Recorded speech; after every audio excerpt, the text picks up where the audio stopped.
Halo,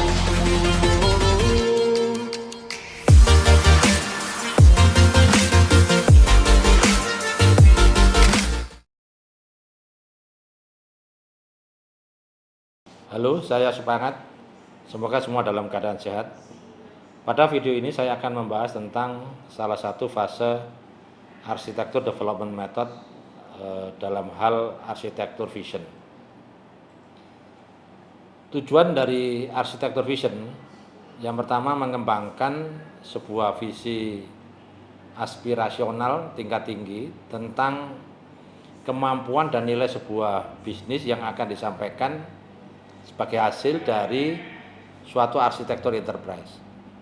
Yang kedua, memperoleh persetujuan dalam sebuah pernyataan pekerjaan arsitektur yang mendefinisikan program kerja untuk mengembangkan dan menerapkan arsitektur. Tahapan-tahapan yang bisa kita laksanakan dalam arsitektur vision. Yang pertama, kita harus menetapkan proyek sebuah arsitektur enterprise itu sendiri. Yang kedua, harus mengidentifikasi stakeholder, masalah dan persyaratan bisnisnya. Yang ketiga, mengkonfirmasi dan menguraikan sebuah tujuan bisnis, penggerak bisnis dan kendala-kendala yang ada. Yang keempat, mengevaluasi kemampuan. Yang kelima, menilai sebuah kesiapan untuk transformasi bisnis. Lalu yang keenam, menentukan ruang lingkupnya. Yang ketujuh, kita harus mengkonfirmasi dan uraikan arsitektur prinsipalnya, termasuk prinsip bisnisnya. Yang kedelapan, mengembangkan arsitektur vision itu sendiri. Yang kesembilan, menentukan proposisi, nilai dan key performance indikator arsitektur targetnya atau KPI arsitektur targetnya. Yang kesepuluh, mengidentifikasi resiko transformasi bisnis dan aktivitas mitigasinya. Yang kesebelas, menyusun pernyataan karya arsitekturnya. Keluaran dari arsitektur vision dapat mencakup beberapa hal. Yang pertama, pernyataan pekerjaan arsitektur yang disetujui, termasuk deskripsi dan ruang lingkup proyek arsitektur, ikhtisar arsitektur visionnya, lalu rencana dan jadwal proyek arsitektur. Selanjutnya terkait pernyataan tentang prinsip bisnis, tujuan bisnis, dan penggerak bisnis. Lalu arsitektur prinsipalnya, selanjutnya capability assessment-nya.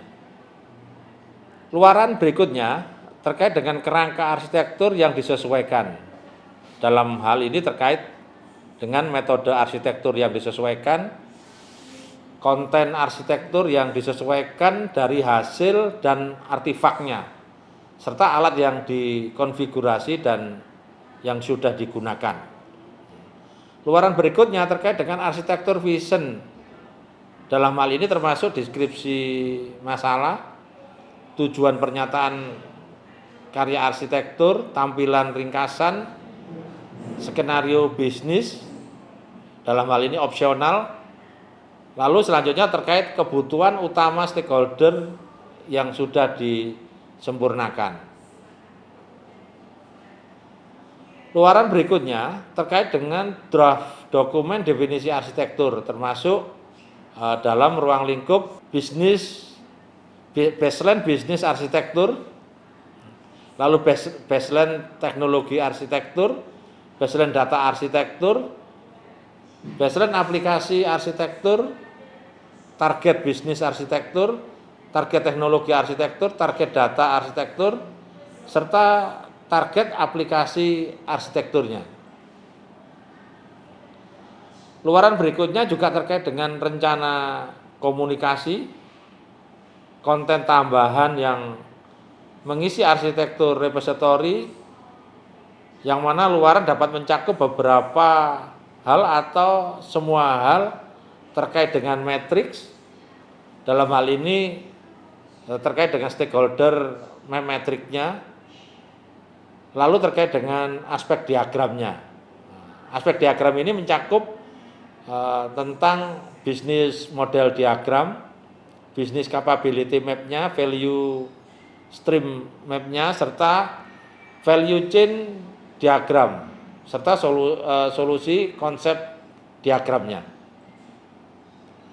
Baiklah, sekian materi yang dapat saya sampaikan. Sampai jumpa di pertemuan selanjutnya.